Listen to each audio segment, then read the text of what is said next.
This is TJ Storm from VR Troopers and Godzilla King of the Monsters. Action activate. Boom.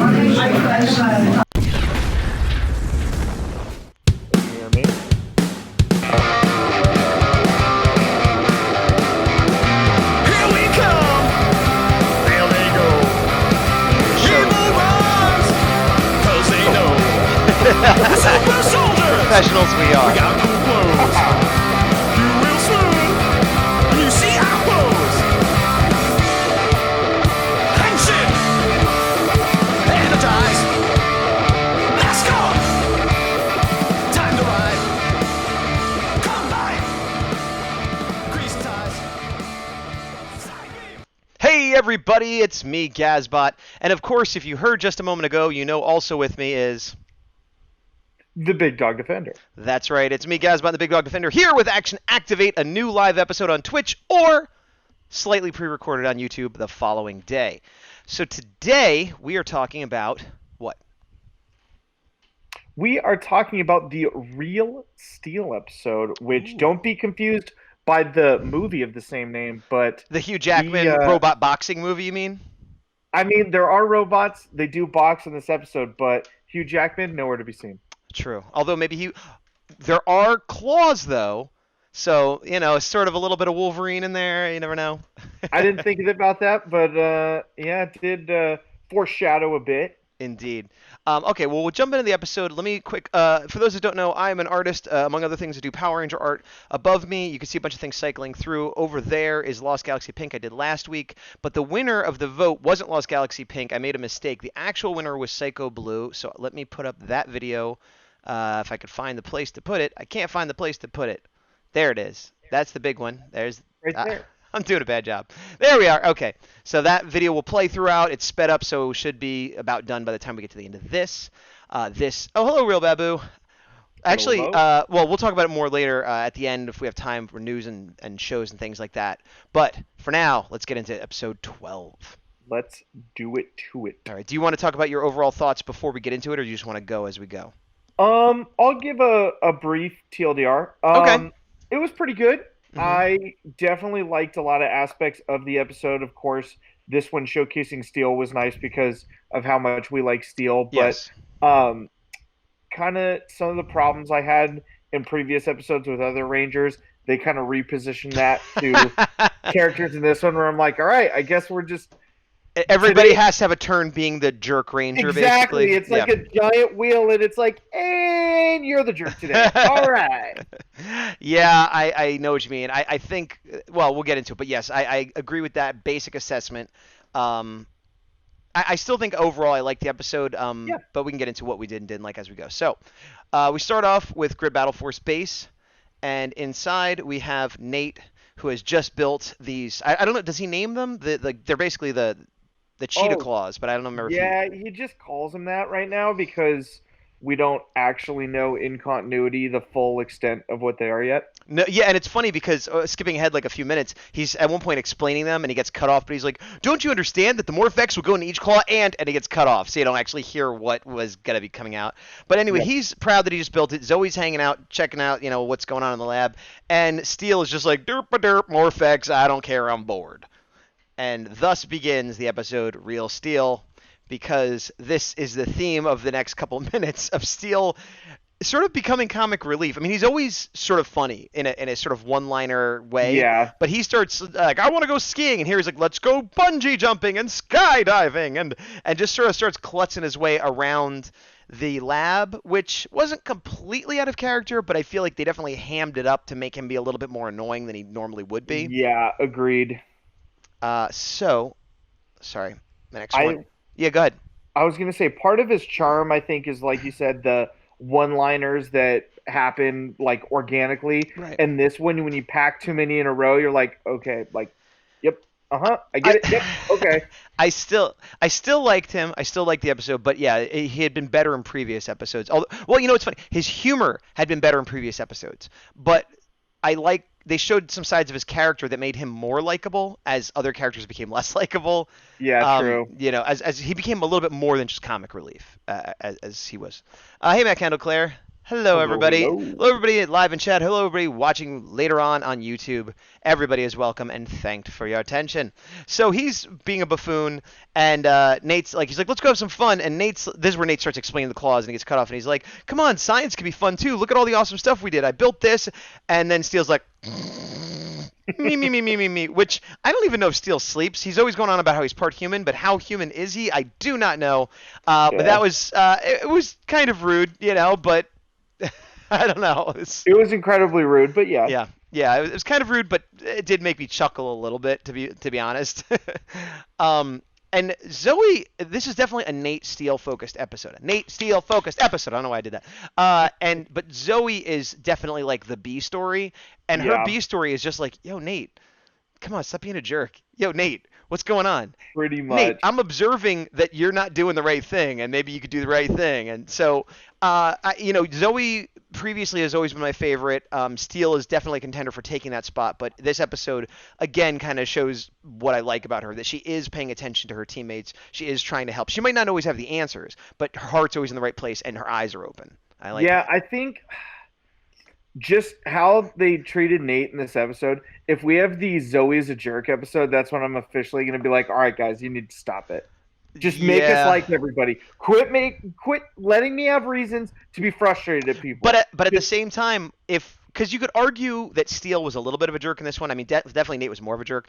But if Zoe never gets, maybe Zoe's jerk episode when she was lying, where her heart was in the right place, but she was lying. If that's the peak of her jerkiness, then she's a saint. That's true. But I almost would like it if everybody gets a jerk episode. Then the next one is Commander Shaw being a jerk, and the next one Ben and Betty's a jerk. So that at the end, when everyone has this big redemptive arc, they were all jerks at one point, so they know how to learn from their mistakes. Matt Kendall Clare says Zoe is always their voice of reason. That's true. I think she's the heart of the team. She's always 100%. She's not always right. She's not always correct, but she always wants to do the right thing. And I think they need an episode where she gets incapacitated or captured at some point, and then everybody's like, I don't really know what to do because we're all butting heads. Yeah. How do we communicate with each other? Now that we don't have the voice of reason, then Steele's just like, we communicate with our mouths and voices. Steele, that's not what we mean. What do you mean? How else do you communicate? Sometimes you have to use your heart. But I don't have a heart. I've got a cylinder pump. To find more Steele fan fiction, head over to Action Activate Facebook group right now. Just kidding. Is there something going on there? Hey, no. I'm ready. Hello, Dolly Girl. Thanks for joining us. But words have no meaning. Said the real Babu. So Steele's trying to get Nate to go have fun, do something exciting, adventurous. And as he's doing this, he mentions skiing and other sports, and Nate's like, that's not what it means to be a human. We can have fun here. And then Devin walks in, being a normal guy, not being a jerk. She's like, hey, what's up? I have a basketball. And then you hear Zoe's talking to Nate, saying like, hey, take him on an adventure. But while that's happening, you turn around and you just catch the end of the conversation. And I like Devin's line of like, basketball's a very human thing to do. Presumably, Steele had been like, do humans play basketball? Is that a human thing? Will this make me more human if I learn basketball? Absolutely. That's why your brother doesn't know how to play, because he's not a human. Right. So he decides to go play, and he's very excited. I don't think Steele's being a jerk here at all either. He's like, hey, I'm going to go play basketball. Devin's going to teach me. And Nate should have had one of two reactions, in my opinion. He should have been relieved, like, oh, good, you want to have an adventure, I want to work on my science. Even though we're brothers, we could do things apart, go have fun. Or, hey, okay, I'll join you, and he can teach me too, because I also don't know. He didn't have either of these reactions. He instead pouted. He instead was like, no, go ahead. And then when Zoe's like, hey, why don't you go with me? He's like, no, I have things to do. I have science to do. Now, keep in mind, previously... Just let me have my science, all right? Please. I like Nate previous to this. Like, I'm making fun of him in this episode, but that, again, is showing that they just wanted him to be unlikable and be making mistakes this episode. And they succeeded, because typically, he's my favorite Ranger after Zoe. But in this episode, he's below Ravi. I love how in this episode, too, when they're talking about basketball, Red is just completely oblivious to everything else that's going on. He's like, yeah, I want to have fun. And everything's great. Whereas last episode, he's like, you lied. Yeah. You're dead to me because you lied. Well, to me, I can never trust you ever again because you're a liar. Lying liars lie, and then their pants catch on fire. This, though, is the Devin from the beginning, where he's like, I just like to have fun, and yeah, teamwork's important, and saving the world's important, but I like video games and fun and all this. So it is like, that's why when we talk about how he's kind of a jerk sometimes, it doesn't, I mean, I guess you could argue that he's young and his personality isn't fully formed yet, but he's not that young, you know, like, I don't know. This seems like the real Devin, where his worst crime is maybe being a little oblivious. But I think the problem with some of the writing is that it makes more sense now that you say it. I didn't realize of like that's what we got in the beginning, which is why I like Devin. Right. But we haven't seen him in so long where I'm like, why is he nice all of a sudden? I know him as a jerk now. And same with like Ravi, where Ravi's like, hey, I love everybody in the team player stuff. Whereas before he's like, you're all not worthy. I'm the only person that should be able to do this. I'm also the leader and a jerk. But that's fine because Ravi started at a place where he was a loner and a jerk and whatever, and he's been slowly getting better. Whether you think so or not, he's been slowly evolving, and his character has been getting better over time, which is how it should work. Devin started off as kind of an easy-going, happy-go-lucky, friendly guy, and then kind of got uptight for no reason. And like that could be part of a character arc, but they haven't really explained it, so it just seems a little inconsistent. I'm going to go with the dartboard theory for every single episode.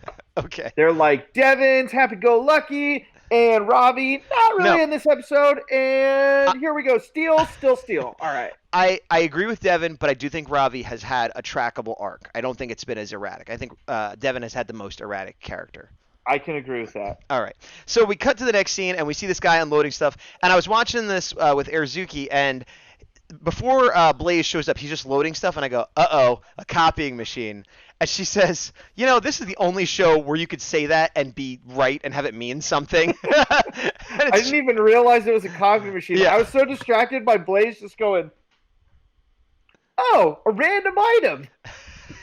Well, they had a shot, I didn't take it, originally of the guy just loading the truck. So before Blaze even got there, they were like, here's a copying machine. Kind of like when they're like, here's a wrench or whatever. So I knew the copying machine would be the monster going into it. But so yeah, he hits him up. I didn't even notice this before, but the copy machine is kind of a weird color. Most copy machines are like white or tan or something. Yeah. This one's kind of green, which I'm guessing they did so that it matches the green color of the. Yeah, so that's a good idea.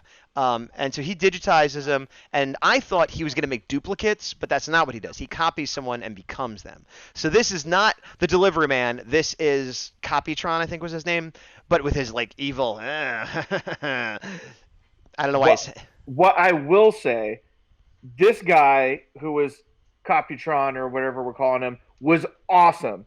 He actually was so awesome, it reminded me of the clown in Mighty Morphin that turned into the weird monster. I forget the name of it, but somebody in the comments will say it. I know but what you mean. I just remember as a kid watching it, I'm like, this clown is terrifying and great. Wow. And this gave me those same vibes where I'm like, man, he is really good when he later sits in the park and get a lot of good face acting and stuff. And it's funny though, because go for it. I get what you're saying, but it's a similar thing where you're like, oh, I love this monster so much. I love but really the guy in the suit, and nothing against the suit actor, that's not who you're liking. You're liking the actor who's playing the delivery person, and then later Nate, the actor who plays Nate. So like, it's funny because I've done this before with a lot of shows that have supernatural body switching, whatever. You're like, oh, that character's so awesome, and they are, but you're actually complimenting the actors pretending to be that monster in a weird way.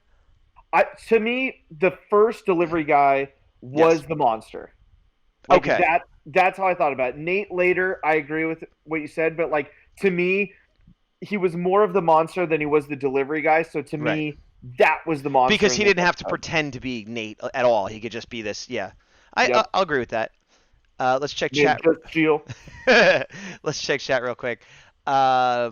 Oh, Matt Kendall Claire liked your attempted Steel impression. Thank and you. Clonetron, but close enough. Clonetron, Matt Kendall Claire says it was called. Real Babu says Pinoctopus the Clown was the pineapple. Wait. Pinoctopus the Clown name was Pineapple the Clown. Yep. Yes. Okay. And Steve is right, and Ninja Steel. All right, so moving on, what happens next? We come back to Grid Battle Force. They've played basketball. We didn't see it happen, but Steel on one of his stag beetle horns has the basketball because apparently he tried to headbutt it, even though that's not allowed. And of course, in true Steel fashion, he isn't like, well, I better learn to play better. He's like, they need to change the rules because clearly there should be headbutting, but whatever. So once again, everybody other than Nate is overly accommodating for something that was a gross inconvenience. Yes. Where in other episodes, it's like, Hey, why you guys having ice cream? Didn't Right. you forget to do some work? You lazy bums. We're What not are you even- doing we're getting not even sweet get- treats? We're not even giving We're you a over chance. here You don't busting our explain bums yourself. working. You don't explain yourself. Your words have no meaning on a planet with ice cream in your hands. All Look right. at that great duct tape job. I love it. This made me wonder if that would even work. I know, me too. I was like, would it really? Yeah, because duct tape is pretty good, and it could be waterproof, airproof, whatever.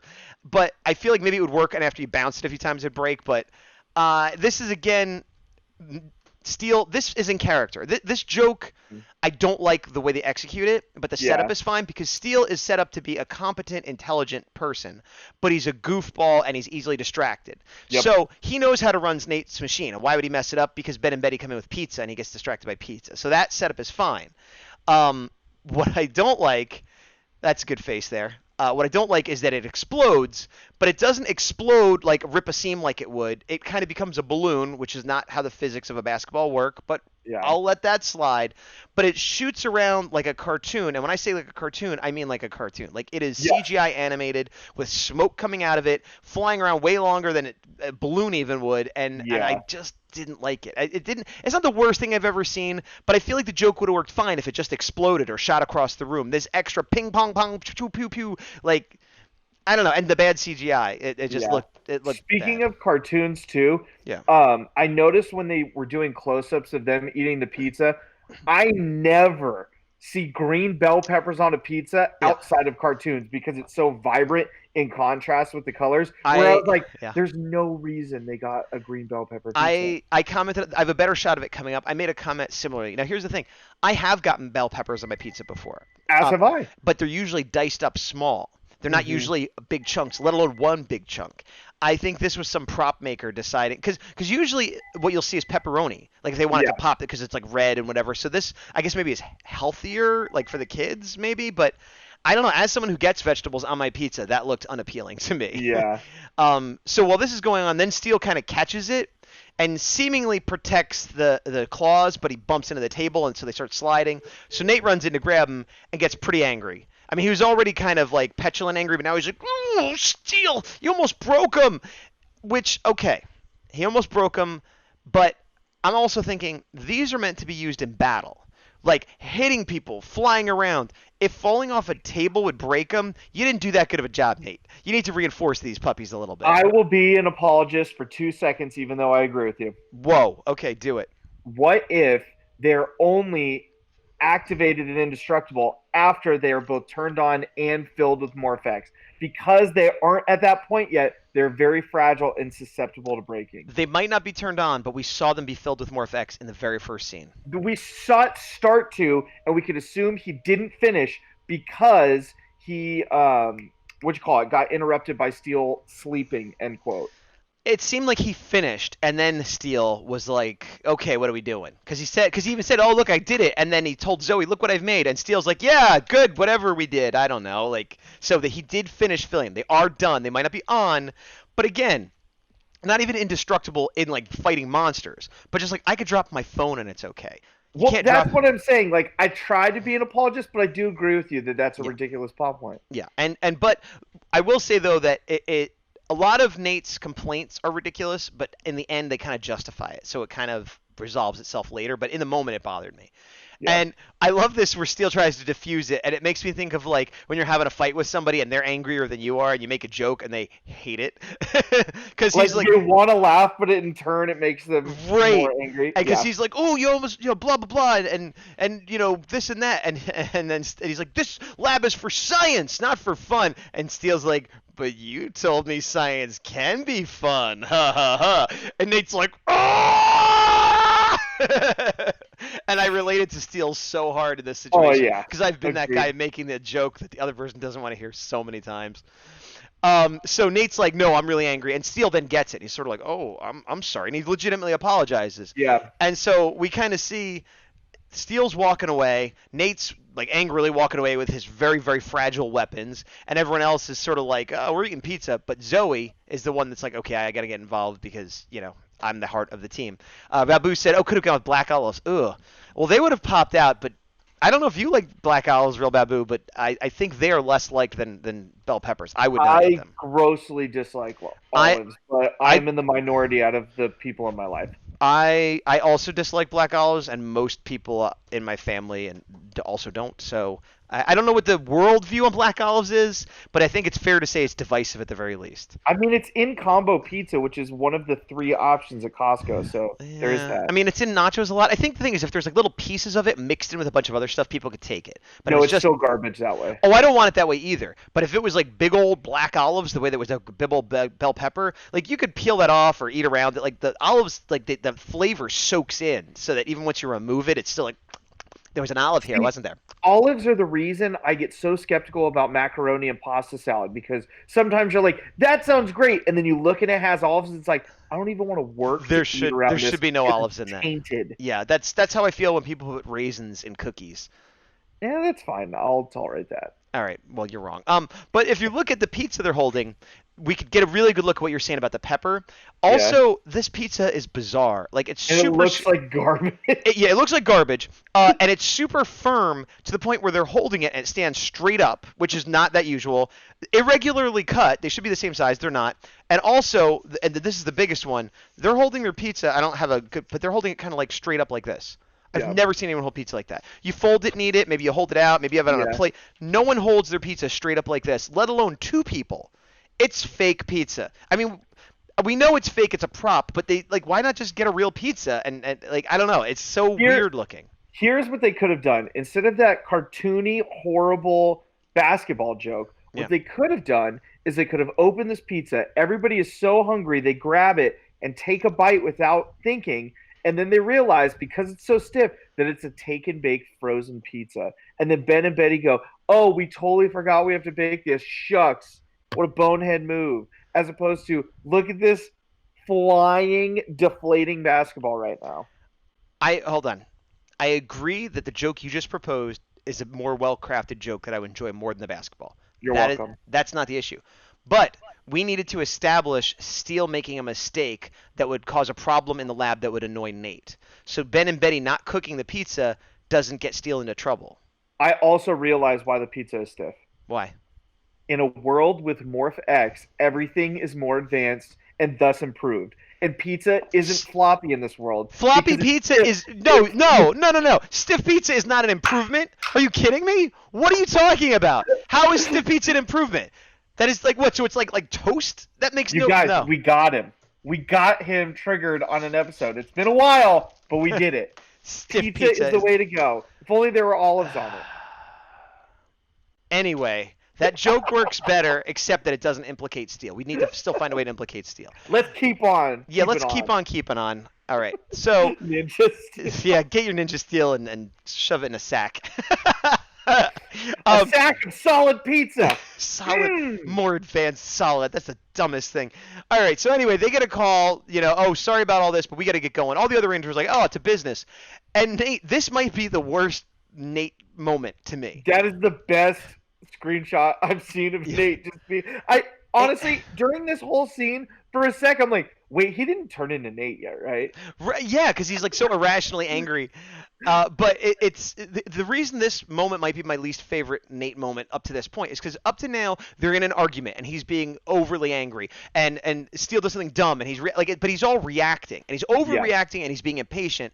Here, everything's sort of resolved. It's time for business, and for no reason, he's just like, by the way, I'm still you jerk. I still hate your guts. Like, just for no reason. I don't even want to walk next to you, Steele. Like, that's the part where, and especially as we eventually learn, it's all because his feelings are hurt, but it's not even like, oh, man, like, he's like pushing him away, like, oh, I'm pushing you away so you can't hurt me, but it's just out of nowhere, just for no reason. Steele already said he's sorry, already looking down, feeling bad, nothing else has happened, and Nate's just like, don't walk near me, jerk. Like, and you're right. It's crazy that he wasn't the monster yet. Yeah. When the monster makes you look more like a jerk, that's when you know that the writers are out to get you. Yeah, well, it was his day. Matt Kendall Clare. Oh, you like trying to trigger me. Matt says, I don't know why. I think it's because you're so easy to trigger that you're just trying to. I don't know why. It's because I just can't help but love Overdrive so much Right. that it makes me want to trigger you on a regular basis, Gaz. I understand. That's why. Because I just love Overdrive so much. I'm not sure the connection. I mean, I know that you love Overdrive. I wish you didn't have to keep telling us about it every episode. I mean, I know you like Ninja Steel as your second favorite and everything, but that's all fine and good. But why that angers you? You know, I talk about loving Jungle Fury or whatever. It doesn't make me want to make you mad. It's just I don't see the connection there. But you know, to each their own. Have your favorite season. Even when I lean into it, you still manage to make me mad. So, so they respond to the call and they get there and everyone's run away. And I kind of love this because they have the detectors now. And again, following through that they set up the detectors earlier. And they're like, oh, there's supposed to be a Tronic here, but we don't see anything. Everybody ran away. We just see this one guy calmly reading a newspaper looking evil. Oh, well, like like it's hard I to love see. how they didn't talk to him either. Yeah, see him right here for those that can't tell. He's just in the corner there. And then Blaze shows up. And he starts monologuing, which normally I love it. Yeah. It made it so much better than he was monologuing. Because it was normally it's like, oh, this idiot, what's he do? But there's actually a purpose. His whole purpose was to distract them, so it was great. And he's like, you can't beat us, and maybe one day we'll beat you. And I don't know, I'm powerful, you're powerful, we're gonna fight. And he's just saying nothing. He's just like keeping them busy, and they're like, even in universe, I'm like, man, this is monologuing for a long time. Yeah. And no one's thinking anything of it. No, and all the Rangers are like, oh, you're a bad guy. What a jerk. How dare you talk to us like this? And he's just like, and then when I was 7, I thought about making puppies sad. And because I'm an avatar, and you can't get rid of avatars. They're eternal. And Right. avatars will always be around, and you can't beat us. We're going to beat you one day. No. We're going to beat you. Wait, gonna be over here. Oh, if I wasn't so angry, I might look behind me, but I'm so angry at you that I can't look behind myself. Keep your eyes forward so you hear me taunt you about. No, don't look back there. Keep here while we taunt each other. Your hair looks so nice, but you're so evil. Oh, look at my uniform. It's like the ones you guys had in one episode and they never had again, but it reversed with colors. And I miss those. Why don't we have those? What's behind us? And then what's behind them is, of course, wonderful face acting. Clonetron behind them. Yes, Clonetron copying Nate. This right here, we get okay, Clonetron got Nate, and then they see Clonetron, and then Blaze calls for Tronics. This is the best call for Tronics we have ever had. He's just like, Tronics! Like, he's like full of fury. He becomes like Draco Malfoy or something. I don't know, just full of venom, and like I really like the way he said Tronics here. Matt Kendall, the detectors they recently built were just for the Giga drones, just so you know. Oh, well then okay, so I guess they had some kind of early detection system earlier. Like they definitely said they detected. No, what happened was they were at the base all arguing. Yes. And then part of the reason they stopped arguing is they got a message, I believe, from the commander saying, hey, and blah, blah, blah squadron, blah, blah, blah, this place, you guys got to go. Right. They're like, oh, got it. Yes, but Matt Kendall Clare is saying that the new detectors are just for Giga drones. Yeah, I know. Oh, I got you. I said Tronics. Right? Earlier? Is that...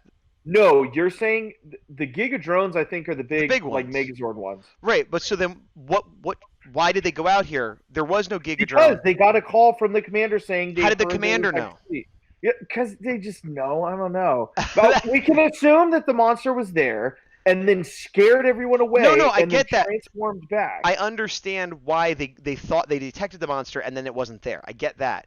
But what set off the detector if the detector doesn't detect the small ones? I don't think they went because of the detector. I think they went because they were told to go. They were told, yes. Commander Shaw called them on their communicator, but she said, we have detected activity. How did she detect activity? That they heard through social media or something, hey, there's a Giga whatever. Okay, Matt Kendall Clare to the rescue. Grid Battle Force, Commander Shaw, always had a previous alert system for the Robotrons. Robotrons being the small. Okay. Well, I said, how did they detect it then? Ninja Steel, I got it. No, Matt Kendall Clare gets that Ninja Steel, not you. Don't try to claim it.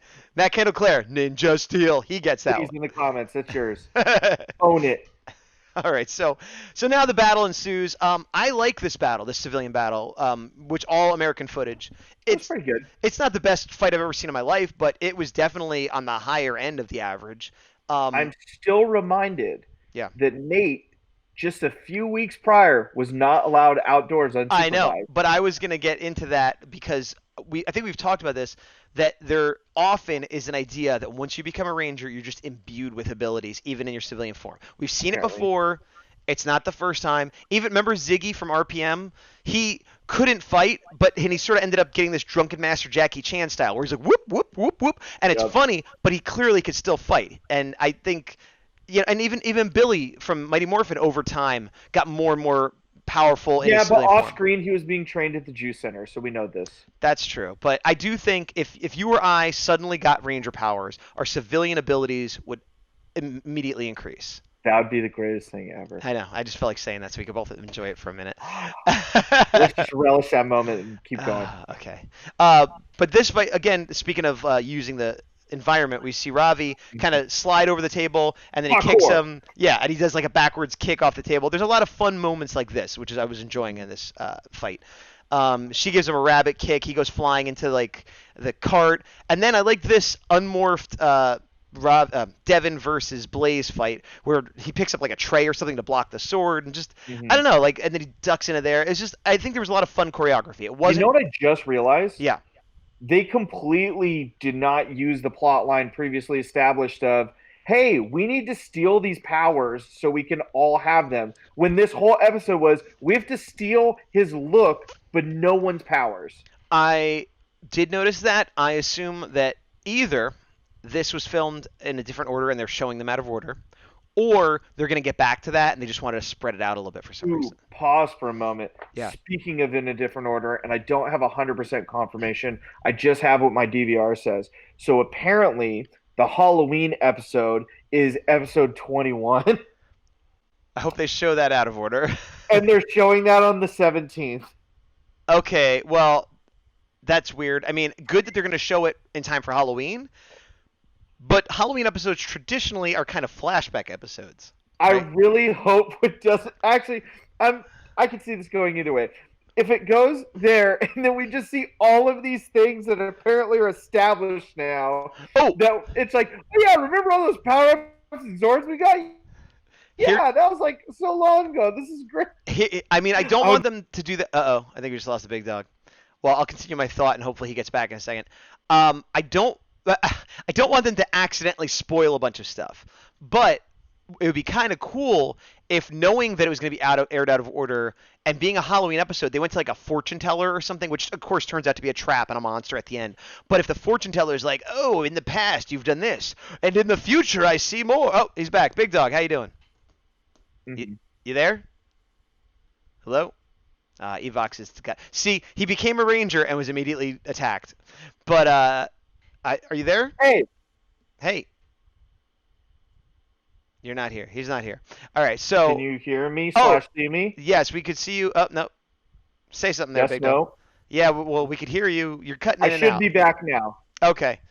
I was just responding. Am I better now? Yeah, you're good. I was just responding to what you were saying. I heard everything you said. Okay, cool. But yeah, that's my point, is that I would like it if they were going to spoil, if they leaned into it and had it be like, here's your future. That would be a fun, like a preview of things to come, as opposed to a mistake where they, whatever. Actually, there's some chat going on. I missed. Back Kendall Clear, and they keep using the NATO alphabet for sector names. Yeah, that is cool to keep it consistent that way. And then, yeah, Evox and Scrozzle were attacking Defender. So, but anyway, I do like this fight. Again, it wasn't the most. I had some fun martial arts, but it's more about the fight choreography. I enjoyed like using the environment. So Nate is having trouble with a couple Tronics here, and he calls for help. He's like, Steel, or I don't know if he says Steel, but he says, somebody help me. And then Steel's like, I'm coming, Devin, and literally runs right by him. Oh, dude, it made me laugh so hard. Which was pretty funny. Yeah, everything's just going to be worse this episode for Nate. Yeah, and bad. And the thing is, the way Steel is, it reads as though he's like, I'm going to go out of my way to run past Nate and help someone else. But Steel is just kind of like that guy that wouldn't notice it. But Nate's going to take it the wrong way. And he could even take it as a compliment, like, well, Nate, I knew you could take care of yourself. He's fighting Blaze, But Nate's taking everything the wrong way. But yeah, it was very funny. Why you weren't allowed outdoors prior. Right. So Blaze is like, okay, this is working well. I'm going to teleport and have this, and he just leaves. So now we cut over to Nate. Now he did a cool karate kick, which you missed, which is probably what you were talking about. Like, where did he learn to do that? Morphing power in him somehow. But now he's fighting Clonatron, and he is having trouble for real. And I love this shot of Steel, just like very like Dirty Harry kind of, and he's like, I can't take the shot. Move. It became a cop drama all of a sudden. and then he gets bumped into by a Tronic, and his aim gets messed up. His aim gets messed up, and he misses both of them. It sort of shoots between them, and Clonatron runs away. But Nate, of course, is like, "What the heck? It's your fault. You shot me." He's like, "It was a mistake, obviously." And this is another low point for Nate, where whatever he thinks of Steel, does he really think he tried to shoot him? Come on, you know what I mean? Like, he's not goofing around. He was trying to take the shot. He's trying to help you. It didn't work. Things don't always work in the heat of battle and stuff. But he legitimately accused him of shooting him. It's ridiculous. I can't hear you. Have no meaning. Oh, when your sound under the Cape of War. Words have no meaning when your lip sync is off. The real Babu. Can you still hear me or no? Yeah, but your sound and visuals are not syncing up. The real Babu says Evox has been killing me all show. I'm watching on my phone and still having issues. Yeah, he's hitting everybody pretty hard. He's going after heroes and villains alike, monsters and rangers, Big Dawg Defender and real Babu. It's indiscriminate targeting. But so Steel, realizing it's useless to reason with Nate, turns to the other ranger. He's like, "Come on, you guys! I obviously didn't do that on purpose." And Nate's like, "And he let him get away." And Steel's like, "Yeah, he accidentally got away. Why would I do that?" And they're like, "Yeah," but Nate's like, "No, I'm completely irrational and continue to believe this." So now I like this. They get back to base. Here's the funny part about that. Yeah. Can you hear me? You said here's the funny part about that. Other episode, anytime a ranger said something in a prior episode, everybody was like, "Oh, I kind of agree with you." This episode, Nate's doing it, and everybody's like, "No, that's ridiculous. Why would you possibly think that?" Yeah. Well, because they know he has like a big stamp like jerk this episode. They know that, oh no, he's, So they kind of try to be nice to Steel and just sort of not get involved. On this time. But they get back to base, and Commander Shaw, showing good leadership, immediately calls them in. Oh boy, I don't know if you're gone, but well, we might have lost Big Dog. But Commander Shaw brings him in, showing good leadership. Is like, "Look, you guys, that was terrible performance by both of you, and I heard you had an argument, and you gotta whatever your problems are, work through it because it's bad for the team. You need teamwork. All good points." And Steele's kind of like, "Oh, you're right. I'm sorry about that. This is terrible, and we got to make up." And again, proves himself to be the bigger man. Puts his hand out, like, "Let's shake on it, brother," and not even saying like it's all resolved, but let's work on resolving it, and let's get past this. Nate doesn't take his hand for so long that then Devin comes in. He's like, "Hey, I found a new basketball," and he hands it to Steel, who's like, "Oh, I don't know if," very clearly, not like, "Yay, let's go play," but kind of, "Oh, this is bad timing." And Nate again is like, "Oh, I see you like basketball with your friend Devin," beep, beep, beep, beep, and runs out. It's like, read the room, man. You didn't even you left him hanging for 30 seconds, and then when Devin came in, you stormed out. It's come on, Nate, man. Yeah, they're just making him the worst. Yeah, Matt Kendall, Claire. Oh wait, hold on. Real Babu, WWE scripting. Get ready for the heel turn. Matt Kendall, Claire. Evox went after me a few times previously. Not today. ... Yet. So Steel kind of goes after him, but he gets away somehow. Steel didn't want to track him, hunt him down. So Nate leaves and goes on a supply run, which is a generic thing. He obviously just wants to get out of there. So we cut outside. We see Blaze and Clonatron watching. They see Nate leave, and now, boom, Clonatron is the new Nate with his little face.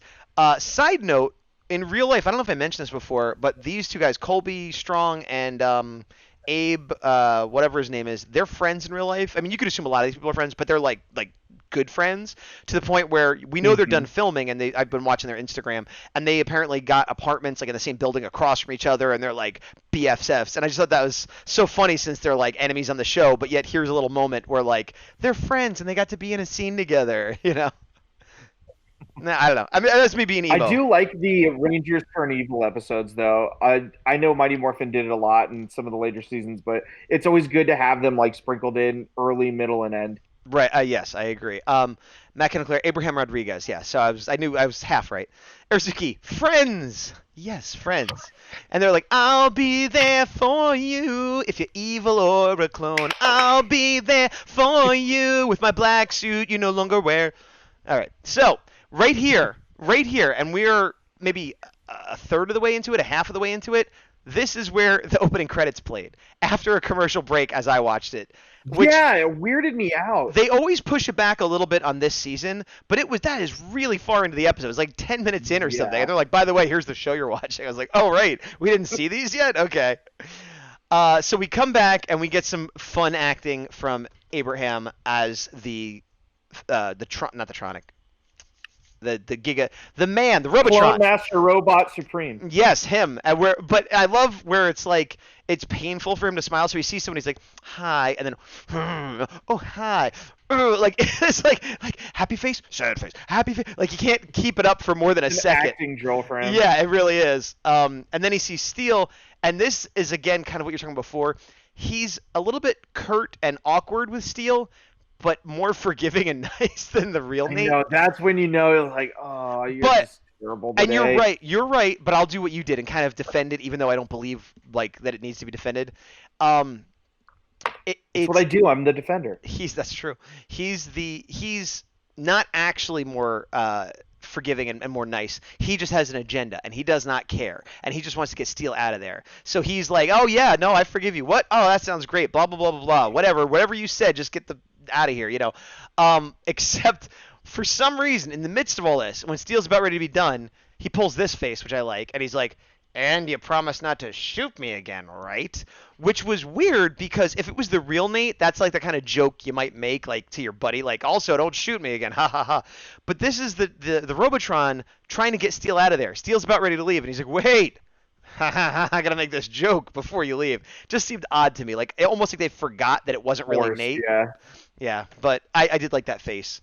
And then we get a little red eye in case people forgot / didn't know or the kids got confused. Oh yeah, he's still the evil Robotron, not actually Nate. Don't worry, it's really cool when they promote the episode on social media, and this is the image you see. Oh wow, I didn't see that. I saw the one that we see later. I did. That's how I knew. I knew there was a cloning thing going on because I saw a different image where there was 2 of one character. So gotcha. But this is a worse spoiler. Although I guess not really. This actually they could have set this up better if we didn't know there was a fake Nate clone. Oh my gosh. Okay, so they could have had the same thing happen, but we don't know that there's an evil Nate, and we have Nate being a jerk. But then we're just like, oh, he's gonna be evil, right?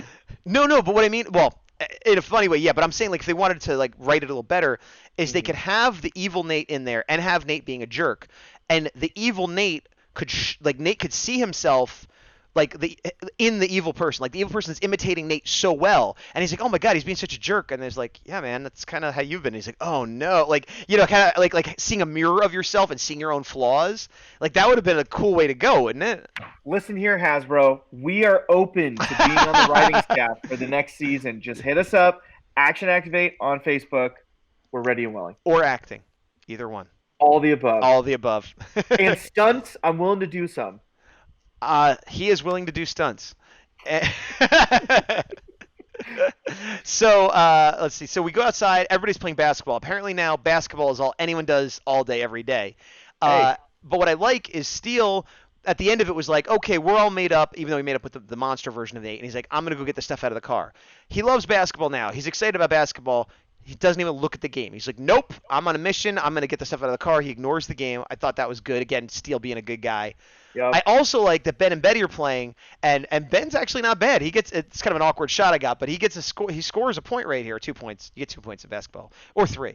He makes some points. He got a basket in basketball. Yep. I'm like Nate in this. I don't really know my basketball, but he got some points. But then the real Nate shows up, and Steel's like thinking they're all made up. He's like, oh, let me help you. And Nate's like, what the heck, man? Get out of here. And because he became Napoleon Dynamite apparently. And I like Steel's reaction, where Steel isn't like, you're a jerk, I'm right. He's consistently like, I don't understand. Like, why are you angry? Like he's so sympathetic, and that's what he does here. He's like, what? But you said it was water under the bridge, and then he's just standing there sad again. And then Zoe, once again, heart of the team, is like, yo, Nate, what's going on, guys? I gotta leave this game, even though basketball's the funnest thing ever. Heart power. The one thing I found funny is in that shot where you see all the black SUVs. It's like, go get the gear out of my car. Okay. And then Nate pulls up supposedly into his, and it's like, first of all, that's not my car. Second of all, what are you doing? Oh, they shouldn't have left it unlocked. I mean, I guess there is a guard right there. Actually, there is a guard right there. But they watch Steel go into the wrong car. They don't care. I don't know who knows what they're guarding for. They're He's guarding... just like, oh, what do you got? I don't care. They don't pay me enough. He's asleep. You're not a bad guy. Just do what you want. Although he might be a bad guy, that just shows. Rangers have no rules. Whatever. So then Nate, even though he didn't need help, didn't want help, allows Zoe to help him because he's clearly mad at Steel, and maybe he likes Zoe as more than a friend. Who knows? But he lets her help, and she's like, "Yo, once again, being kind of a jerk. What's up there, dude?" And this is when she makes a really good point too, where she's like, "Hey, Ben and Betty have messed up way worse than Steel, and you got over it way quicker." And I was like, "That's such a good point," because it's not just saying, "Hey, you're being a jerk." It's like, here is some data, scientist man. These are valid points. So she's like, something else is going on, and he's like, "Well, I guess maybe." And she's like, "Is it because he didn't invite you to play basketball?" He's like, "Well, I don't know how to play basketball," and this and that, which again goes back to Devin said he was going to teach Steel how to play basketball. That's, hey, you could teach both of us, or I don't care, go have fun. But Yep. it's, and I chalk this up to him being the youngest member of the team, being a little isolated, having no friends or whatever, where it's like sort of like, I don't want to let you hurt me, so I'm going to put up a wall. Like, you're the jerks. You're jerks anyway, because it just seemed a little bit unnecessary, but somewhat realistic, I guess, if I'm being honest, for somebody younger and like maybe hurt before. But he opens up, and Steele kind of overhears this by spying. So he hears this and he's like, "Oh no, can that be true? He thinks that I don't like him. I didn't know he couldn't play. I wasn't trying to hurt his feelings." But what I like about this next shot, we cut the other way. So we see them talking. We see Steel peeping around the corner. And there's some tech just walking by, ignoring Steel spying. Once again, all these background characters are like, I see nothing. This place is nuts. I just want my health care. I don't want the paperwork. Yeah, I want to move this piece of equipment over there and get my health care in check, and that's it. I don't care about anything else. Yep. But so as Steel is going, oh man, I can't believe that. From the other side, Nate? How is Nate coming? Of course, it is the evil Nate, and we see this for sure. We see both of them in the same shot, and this is a nice. I've talked about this with fighting before. I love when they do parallel action shots like this. When they have the Rangers on the ground fighting, and you see the Megazords fighting in the background. That's a little bit more dynamic. But here we see the two of them still talking, walking away, and you still see Steel already pursuing the doppelganger. Yep. I like that. It's a simple trick, but I like it when they do it. It's a good storytelling device. So unlike the basketball storytelling device that we had earlier. I wouldn't call that a storytelling device, but so evil Nate finds the Megazord computer, which was his unlocked, ready to roll, and he instantly knows what to do. I'm okay with all of that because maybe they think it's so secure. Maybe it's like a retinal scan. There's ways you could explain that. But what I don't like is that Nate and Grid Battle Force, the only way to activate the Zords or open up the hangars or whatever is from this one terminal. I'm not a computer guy, but my understanding is that usually that's just like an input device and all the controls are elsewhere. So even if they had to go pull a lever in the hangar or boot up another computer, it seems, and arguably that's what they did later, but the fact that it looks like he basically smashed the monitor and the keyboard, and they were like, "Nah, how are we gonna fix this?" It just that. Well, I'm getting ahead of myself, but that bothered me more than the part you're talking about. So he grabs a hammer, he's about to smash it. Steel comes in, another great Steel line. He goes, "You want to be Steel or you want to be Evil Nate?" Do you remember what he says here? I'll be Evil Nate. Okay, so he goes, "Hey, don't smash that! I knew you were evil. I knew you were gonna do this." Oh, you found me. I'm Evil Nate. No. I don't remember.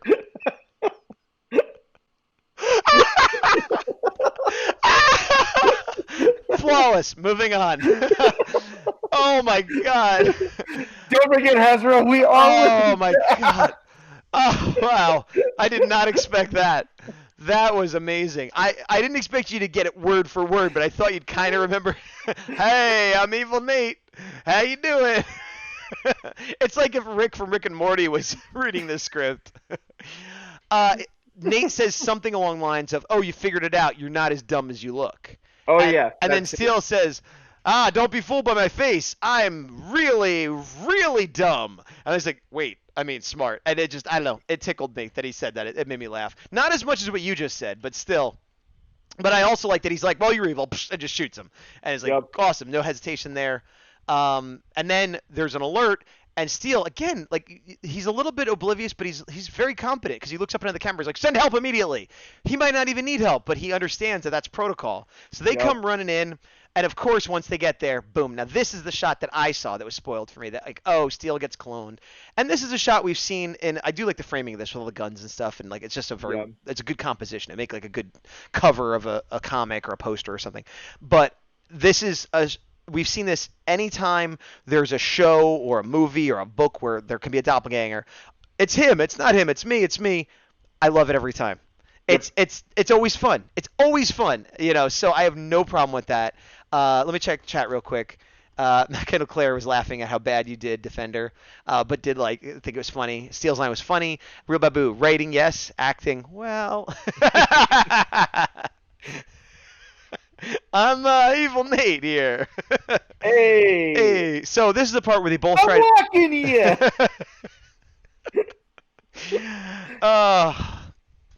Boy, oh boy. So this is the part where they both try to convince the group, no, I'm the real Steele. No, I'm the real Steele, and here's why. And of course, the real Steele is like, oh, I was eavesdropping, and I heard all this stuff, and I know how you really feel, and I'm really sorry, brother. And he hugs him, and so there. I have a little bit of a problem. Well, I have a few problems with this. But the main problem is Steele apologizes for like the third time. And Nate's like, I could forgive you. It's what humans do best. Shouldn't you apologize too? I mean, even if, let's say Steele was more wrong, and I don't think he was. I think Nate was more wrong.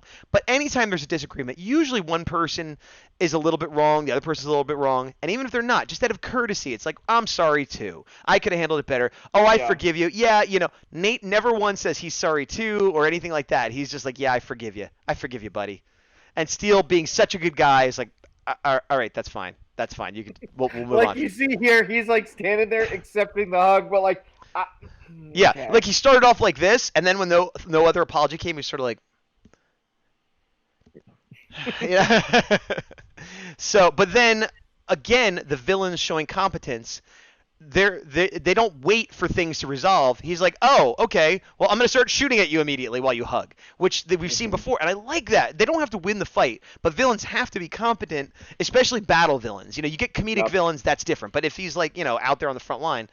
So he starts firing, then while they're distracted, he smashes this monitor, which makes the Zords not work, which, again, I don't like. But so they stay behind to fix that. The 3 core Rangers are like, we're going to go morph and time it up.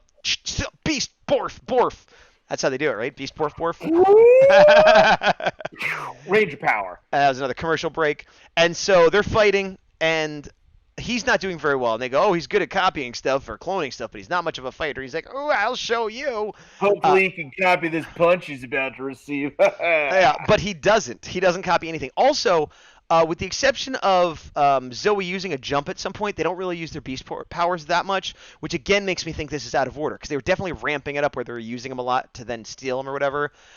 So while they're fighting, we cut back to the evil world, and Scrozzle's like, all right, Blaze, you got their Megazords all down. I'm going to send one up. We're going to win this lickety-split. And he sends it up, and now we do see the Gigatron detector. So, that's interesting, because that was introduced, 2 episodes ago? I didn't think of this till just now. No, I think it was 1. 1 episode ago. So, okay, well, so then if this is in proper... I don't know, because we did a 2-parter last time. No, I think you're right, because I watched them out of order, and I watched that one first. So I think it was 1 episode ago. But 1 or 2 episodes ago at most. And so if this is out of order, then it must have come further down the road after that storyline was resolved. Or it is in order, and they just decided to take a break from that particular storyline while they did this. Yeah, that's what it is. They're like, oh shoot, we probably, I don't know. Yeah, I don't know. As long as they get back to it, I don't care. I don't mind that they skip for an episode. But if it never comes back to it, I'm going to be very upset because it was a cool storyline. Let's see. Matt Kendall Clare, I like Zoe's line of, so you like cloning Rangers, huh? That is true. And then he's like, how do you like, I think Ravi says something like, how do you like fighting them or something along those lines? And he's like, not very much, thank you. I'd rather not. I'm evil. You found me. So Nathan is like, okay, I got the Racer Zord going. So Devin, you go get that. These guys keep fighting. And he knocks him down, and he got a good shot. It looks like he's doing something. This move here, I don't know why, but I found it very appealing. They start running at him. And it looks like he's going to run by, and Zoe does run by, and then Ravi kind of hooks him. and like flips him down, presumably using his grill strength, but it's like some kind of sumo jujitsu move where he's like running and it's like a reversal, like, by the way, yeah. And it was just a really cool move that you don't see very often, and I don't know, I found it very appealing. And then meanwhile, here comes the Gigadrone. Boom. Matt Kendall-Clare says, correct, Gigadrone detector was built in the previous episode. Yeah, so it certainly was an episode that came before. It either is the correct episode in order or it came much later. So I like this. This is a very short fight, but I enjoyed some of the shots here too. We get the Gigadrone come down, and then I like that the Racer Zord kind of comes flying in. Like you could imagine he was maybe the car and like transformed halfway up. He comes flying in midair. He throws his sword with this dramatic, like almost anime kind of effect. Yep. Hits him, doesn't defeat him, but it's like that's a strong opening. You know what I mean? I thought like he was gonna defeat him for a second. I'm like, me too. Don't defeat him in one shot. That's gonna be so. I was boring. almost kind of okay with it because it would have been so crazy unexpected, and then they could have just been like, yeah, he was just good for like espionage. He's not much of a fighter, you know. Like that was a mistake, but that's how good it was. I also thought, wow, this might be it. But then he lands, very cool. Made me think of like a lot of time Ultraman, the newer Ultramans will land like that and like dirt shoots up. So that was really cool. Once he didn't defeat him immediately, then I knew this was gonna happen, and I was totally fine with it because once again we have a mirror match. And the two of them fighting was really cool. And Cruz says something like, oh, he doesn't have our teamwork, Cruz, or whatever. But then they fight, and it seems exactly matched anyway. So that was kind of just like a throwaway line. So now, meanwhile, this is the one use of power. We see Zoe do sort of a kick up, and then they blast him. And again, these guns are super powerful. They one-shot him, or arguably two-shot because there's two of them. Now they get their Zords. They're fixed up. Zoe, earning her stripes. She sees the two of them. Oh, I love it. And she's like, oh, no, there's two of them. What are we going to do? Well, have them wave. They both wave. I also like that. That was hilarious. Yep. Then she's like, Ravi, I got an idea, but Devin's not going to like it. And just shoots them both. Yep. Awesome. Why not? She knows it's not going to kill him. It's just going to hurt him. It's like perfect solution. Doesn't discuss it with Ravi. Doesn't radio anybody. Just uses initiative and says, I know what to do. Ba, ba, ba, ba, ba, ba, ba. She's the best ranger on the team, hands down. Yeah. It's weird that we just agreed, but wow. okay. I know. I was gonna say, there's no turmoil in that sentence. I was ready to fight, but there was nothing to fight. So then the Gigadrone turns back into his real form, and then for some reason there's this cheetah blaster that somehow powers a sword, which again never makes any sense. I don't care. It's the worst part of the entire show, but they beat him, and so there's much rejoicing. And we get the obligatory not looking at the explosion shot. So back in our victory glow, Nate is throwing balls of paper in a trash can and being happy he has a little bit of ability there. And he's still working on the claws, which we can assume will be showing up soon. Actually, that's another clue to continuity. The claws are new. They haven't been used yet. So if the next episode is like, hey, here's part 3, and now I have my claws, then they really did just decide to take a break for some reason from that story. But Steel comes in and he's like, I'm sorry once again because I'm a great guy and you just need all kinds of stuff. He's like, but let's play basketball. And he's like, I'm terrible at basketball. He's like, I'm terrible too. Let's be terrible together. I'll show you my move. And Nate's like, brother. Yeah. And he's like, okay. Speaking of WWE, brother, come on.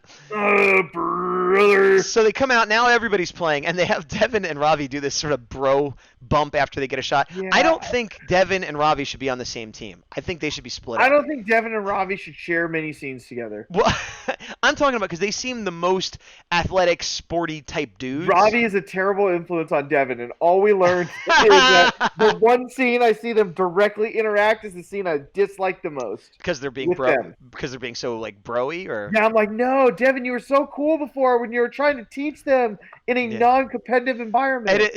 Well, yes, but there's redemption for Ravi in a minute.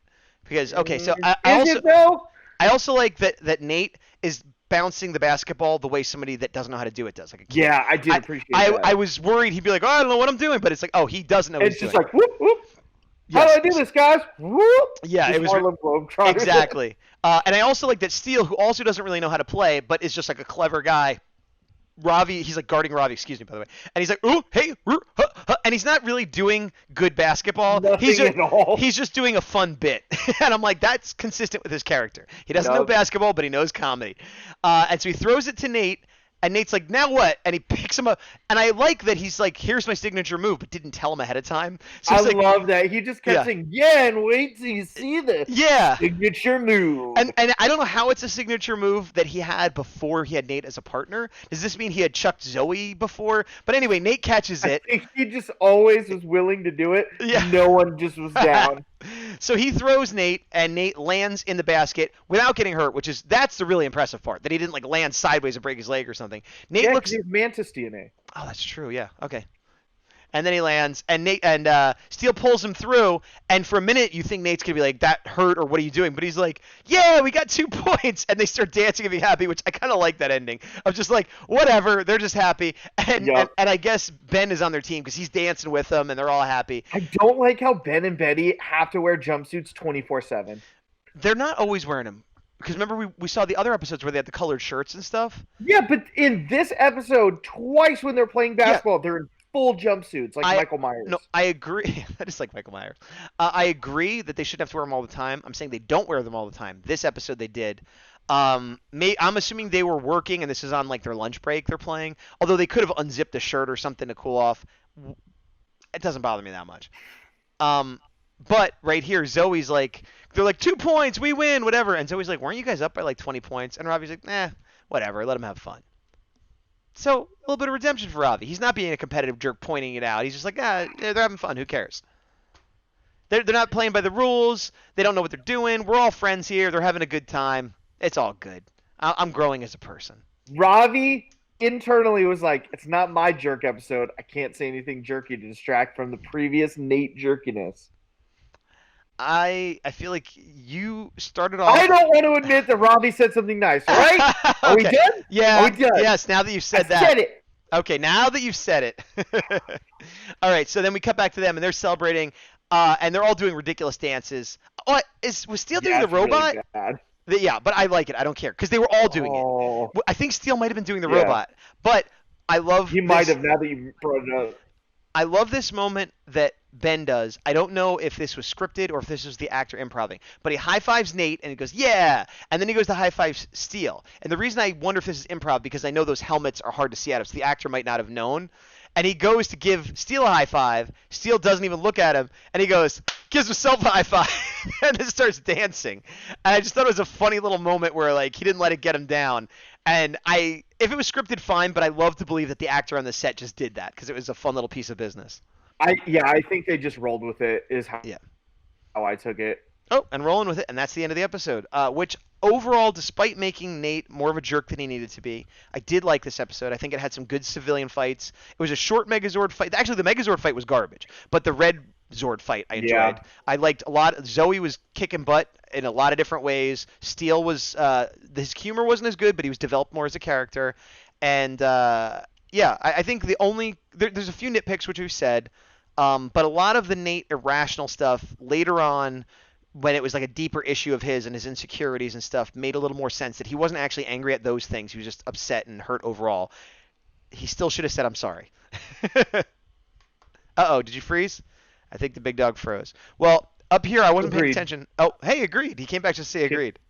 Can you hear me? Yes, we heard you say agreed is all we heard, though. Okay, good. So Psycho Blue, I guess it finished. That is the finished artwork, and we're almost done here. That was about it. Yeah, I know you got to get going. Is there any final thoughts or Ranger news you want to throw out there? Can you hear me? I don't know what's going on with him. I'm going to go to a 2-shot. Oh, he's I gone. can't. All right, I'm going to go to a 1-shot. I don't know if he's coming back or not. We're almost done. I did want to mention that the shout-out, the opening, the action activate, that was TJ Storm. I met him at Godzilla Night. He actually is the mocap actor for the American Godzilla, the last 2 movies, and he's done a lot of mocap. He's like one of the pioneers. He's been in Deadpool as Colossus and a lot of other things. But he also was in VR Troopers Season 2 as Doom Master. So very cool to meet him and get an intro from him. I'd love to interview him at some point. But that's what that was. Also, the Lost Galaxy sets are available. I got mine. The big dog picked it up for me from GameStop, so you can get your Psycho Red Lost Galaxy sets now. And let me check if the big dog is there. Let's go. Hey, are you there? I am. Oh, good. Okay. I was also going to mention that we did a toy show this weekend where we were selling some of our old toys, and I was selling some art, and I picked up this guy, the Toro Zord. He's not in perfect condition, but he does have the robot inside, if I could get it open. and I got him for a really good price. There he is. Mm-hmm. And he's going to go with my Lightning Collection Magna Defender. So that was my big pickup there. Otherwise, I don't know. Anything else you want to say? Any Ranger news or anything? This week in comic book shops, The Psychopath comes out. Next nice. week, if you ordered it online like I did, you'll be getting it. So we'll probably talk about that in 2 weeks, if I had to guess, if we talk about it at all. In the Legacy Wars mobile game, one of Gazbot's favorite characters, Blue Centurion, is now a playable character. Good point. So that's cool. And for those of you, just since we're talking about the comics, who are looking into the comics, may have seen spoilers or things, I recommend picking up at 40. You can have not read the entire last arc, pick up at 40, and as far as I've read so far, knock on wood, current, nothing will be spoiled for you. Nice. If you stopped at Shattered Grid and start at 40, even if you're on, let's say, issue 36, you could just start at 40 and read the current stuff that's relevant so you're not spoiled. Why would you say issue 36 specifically? That's so random. It's kind of the middle of the last arc, so I feel like that's a safe enough. That's not the issue. That's not the issue that I'm missing. I mean, it could be coincidental. I'm bad with numbers. So. I am behind in the comics because I'm missing an issue in the middle of it, and I think it might be 36, so that's kind of funny. No, I know. That's why I said it. Oh, the audience doesn't know, though. Real Babu wants to know, Big Dog, did you get Goldar yet? Which you did, right? I did. So, funny story about that. Do you have time for it? I do, very quickly. Okay. So, Goldar is available at a lot of GameStops. Some people even have him as a peg warmer. But the GameStop that I pre-ordered at had one in stock, didn't call me about it, and I need to find my receipt that I paid full, Oh, you paid full price? No, I paid for the full figure. And I just need to find the receipt so I can go and say, hey, I need this money back because you guys are useless. Right. Well, and there's no point in pre-ordering anything, and I'm never pre-ordering anything from GameStop again unless it's a video game because there's an incentive like a figure or something. Would you pre-order through my GameStop, which has had some hiccups, but I've got all my figures? Nope, because I have had luck with every single other thing. Right. Not having finding it somewhere randomly well before any other GameStop. All right.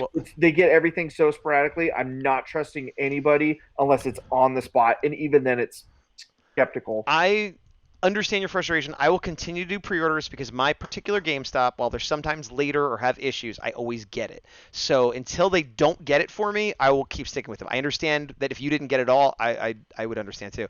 Matt Kineclair, the Defender Toro Zord, one of my favorite Zords, but I have a lot of favorite Zords. Yeah.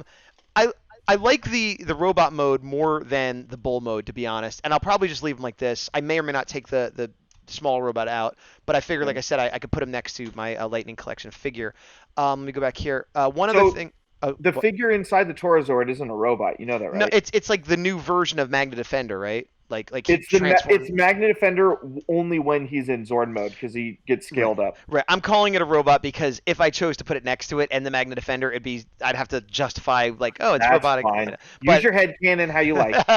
Like it could be animated without him in it if he's nearby telepathically, or I don't know. I do want to mention real quick, last week I had a vote to see what the next headshot, Blue Psycho had won. These were the 4 candidates. I tallied the votes from YouTube, from both Facebook groups, from my personal Gazbot page, from Twitter, and from Instagram. And the winner is Shadow Ranger. Shadow Ranger, Doggy Kruger. It was a close vote. Mystic Force Red lost by just a few votes. And the two of them were the runaway winners. In Space Silver and Lost Galaxy Green did not get a lot of love, which is kind of like last time. There were just 2 breakouts that were fighting neck and neck the whole time. I am surprised that Mystic Force Red got so much more love than In Space Silver, but as someone said, hey, the Disney era people are just really stepping up. But so I don't know if I'll have it for next week. I will try to, but the next headshot I do will be of Shadow Ranger. That is what's going on there.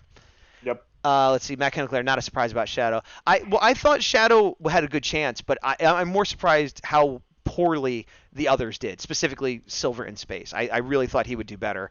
But I think I know you got to get going, and we're a bit over an hour here. So any parting thoughts before we go? Nope. I'm hoping nobody's a jerk on the next episode unless it's Ravi or somebody who's not a ranger. And I'll see you guys later. All right. I am the big dog defender. He is. Gazbot. And this is Action Activate. To the To the power. See you guys later. See ya!